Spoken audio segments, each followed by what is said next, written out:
Alhamdulillah, segala puji bagi Allah yang telah menyatukan hati kita dengan iman kepadanya dan kepada Rasulnya sallallahu alaihi wasallam. Dan makna daripada beriman kepadanya adalah mengikhlaskan segala amalan kita, ibadah kita hanya karena mengharapkan ridhanya dan mengharapkan pahala daripadanya, tidak diiringi dengan keinginan-keinginan atau mengharapkan ridha selain Allah Subhanahu wa taala. Dan makna daripada beriman kepada Rasulnya sallallahu alaihi wasallam adalah mengikutinya dalam segala hal, tidak menambah dan tidak mengurangi, dan menjadikannya sebagai uswatun hasanah wa qudwatun hasanah, sebagai contoh yang terbaik. Yang dimana keyakinan kita, Nabilah bertakwa kepada Allah, dan Nabilah yang paling mengenal apa yang dikehendaki dan diinginkan Allah.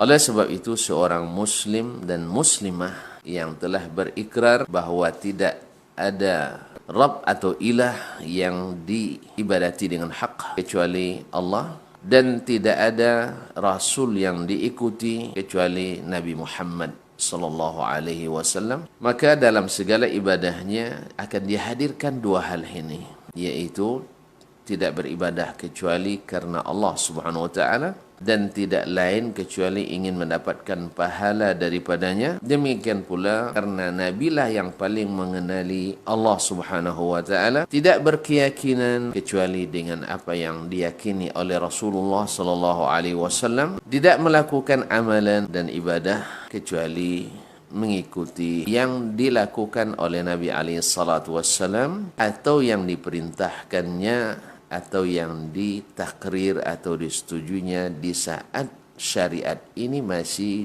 turun dan belum lengkap.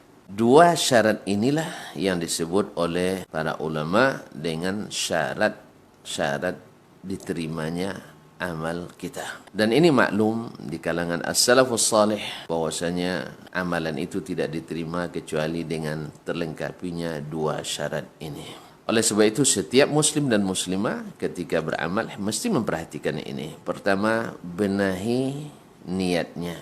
Karena Nabi katakan, innamal a'malu binniyat. Sesungguhnya amalan-amalan itu diterima tergantung kepada niatnya. Demikian pula, dia harus memperhatikan apakah ini disyariatkan atau tidak oleh Allah dan Rasulnya sallallahu alaihi wasallam. Dan mesti dalam menafsirkan firman Allah, menafsirkan hadis-hadis Rasulullah adalah dengan mengikut Rasulullah sallallahu alaihi wasallam. Nah, bila keduanya ini terlengkapi, maka nyamanlah seseorang ketika ditanya, apa niatmu?